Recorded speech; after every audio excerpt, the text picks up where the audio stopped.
welcome to the Red River Valley of North Dakota. A land flowing with milk and honey. You're watching Beet Farmin Mitch.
Back in the swing of things.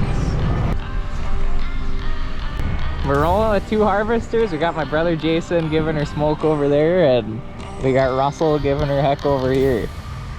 This is a top sugar beet, so the tops have been cut off. These are the leaves. Those are them with the leaves still on it. So we got the day shift out here right now, and I'm on the night shift. And speaking of the night shift, time for me to go home because I gotta go to bed. So I'll see ya when we get cooking. Back in action. Just did the shift change. It's 2 a.m. Not quite, 1:50 or something. We're ready to lift some more beets. So it's actually like day 3 of harvest. Things have been going pretty good the last day, so that's been good. First couple days, pretty slow at the piler, so it's been taking a while. Well, we are nestling into the beet lifter for the night. Jason said he serviced everything up good and everything's good to go. Now we just wait for trucks. So this machine is called the beet lifter. It lifts you can see the rows of beets there. Those are topped. And so it lifts the beets out, kind of cleans them up a little bit and conveys them up into this tank, 4 tons, 4.5. And then the boom unloads it into the truck. And the truck brings it to the piler. So the beet lifter is 12 rows at 22-inch row spacing. So it's 22 feet wide, so not very wide. And you only go about, through anywhere from, I'd say, 2.8 to 3.6 miles an hour, just kind of depending on the field conditions. So you don't go very fast, you don't cover a whole lot of ground. You fill probably 2 trucks, not quite, on a half a round. It just depends on the beets, but it's a lot of sugar beets are a lot of material. Here's the auto steer screen, and on here, we got the auto depth. So we're at 4.4 inches deep, roughly. And when we're waiting on trucks, now's your chance. Sometimes the trucks come back so fast you don't hardly have a minute to even pour a cup of coffee when you're going. One of my favorite moments. And of course I got my headlamp that Jenny got me a couple years ago, and let me tell you, this has been one of the most handy tools to have during this time. And then I have free hands, I don't have to hold a flashlight, so when I'm scraping mud or something, definitely would recommend get one of these type of lights. Just about 2 a.m. so our truck drivers, they're switching on shifts. So we run from 2 a.m. to 2 p.m. Well, that's the shift I'm on. We run 24 hours a day, so we have 2 shifts, a night shift and a day shift. I'm on the night shift, 2 a.m. to 2 p.m. Ah, here comes our first customer of the night. Yeah, that truck going down, you can go all the way down to the headland that's coming behind me there. So now the second truck driver, he's gonna come up here and pull under, and we're gonna keep going. Because I without a truck. You can see the tank's getting pretty full there already. And he's loaded. Now we can stop and wait for the next one. Yep, there's a lot of moving parts on here to watch. Pretty much watching everything all at once, from the paddle shaft to the center apron to the grab rolls to the conveyor up top there to the Ferris wheel on the back to the trucks to where everybody's going. It's a lot. My dad's running the topper over there. Kind of hard to see at night, but that thing cuts the leaves of the beets off. It's gonna get fairly cool tonight, not too bad, down to 39 they're talking, and honestly the temps have been anywhere from like 35 to 55 degrees. I think today it might get a little warmer, up to 57, which that's honestly perfect for beet digging. The 57 is a little high, you don't want to be going above 55 much, but if you can stay like 40 to 50 degrees, that's perfect beet digging temps, because at night it's not freezing and during the day it's not getting too hot, because you can't store beets if they're frozen or if they're too warm. Cause spoilage. Yeah, my pickup's showing 40 here. I don't think it's gonna be a concern tonight. Yeah, the hourly showing as cold as it's gonna get is gonna be like 38, so that's not too bad. And of course, be sure to subscribe so that you don't miss a beat of this year's sugar beet harvest and the future ones to come.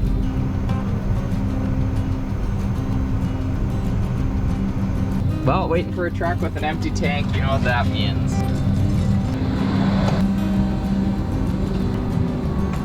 You can see a slab of mud building up here, so I'm gonna use a crowbar and pop it off.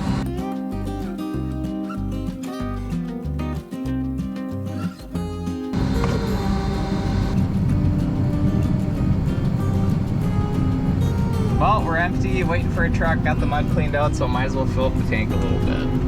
So we'll fire up the PTO,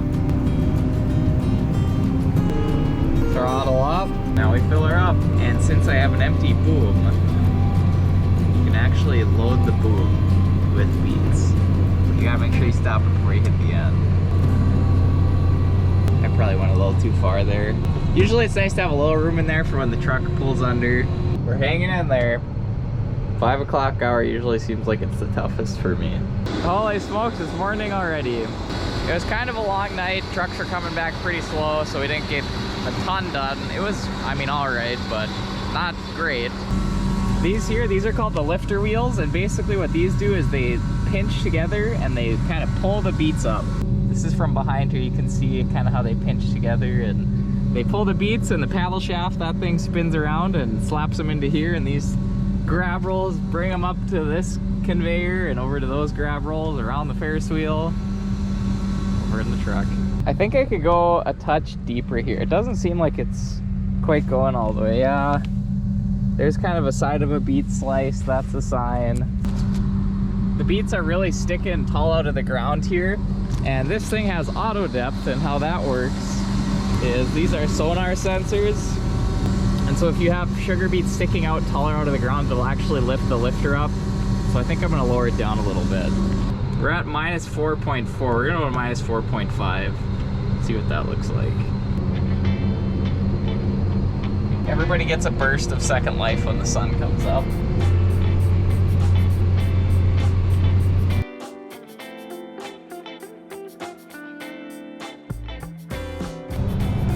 Another one loaded. So when I'm operating this and I get little breaks like this, I check things pretty frequently, from tension of chains that run the grab rolls to just kind of clean mud with a crowbar and all kinds of different things. Give everything a quick inspection. So we had a really dry spring this year, and some fields had a poorer stand, meaning less sugar beets came up. And typically that's not great with sugar beets, especially when it comes to topping them. So here's a good example. So you can see you got beets here, bigger one, smaller one, bigger one, gap, and then a really big one. And you can see the rotor beater kind of chipped that up a little bit. It's better when they kind of all look like this, where they all come up and are more even. Then you can top them even, and then you don't get so much of the green stuff on top. In fact, right here, this looks like a sugar beet that is just kind of getting going. Obviously that's not gonna get harvested. This is kind of a tougher spot in the field, but you can see there's some gaps in the stand. There just was no moisture. No rain this spring, but Honestly, I'm kind of surprised how the crop is hanging in there and it's still a really good crop.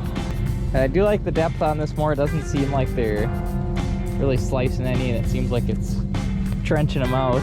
This is just this top that was scalped off.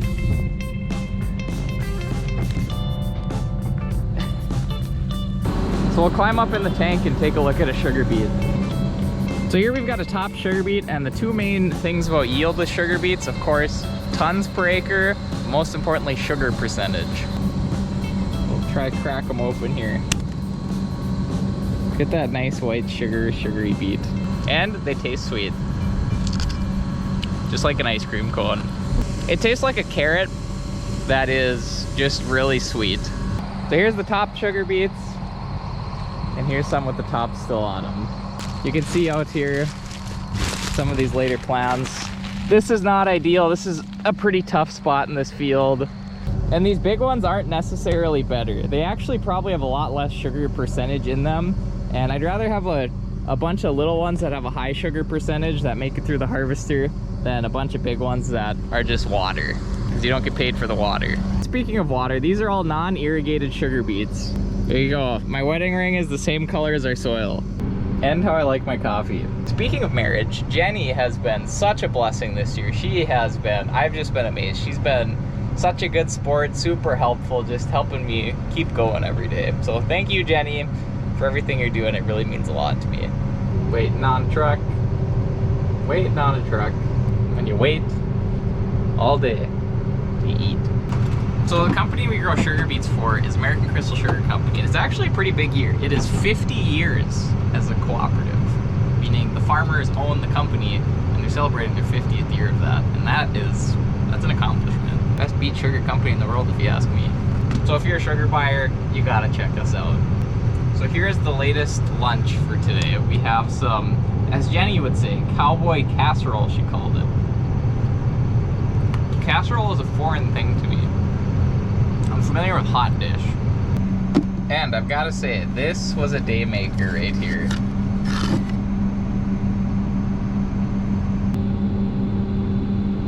Oh, I'm out of food already.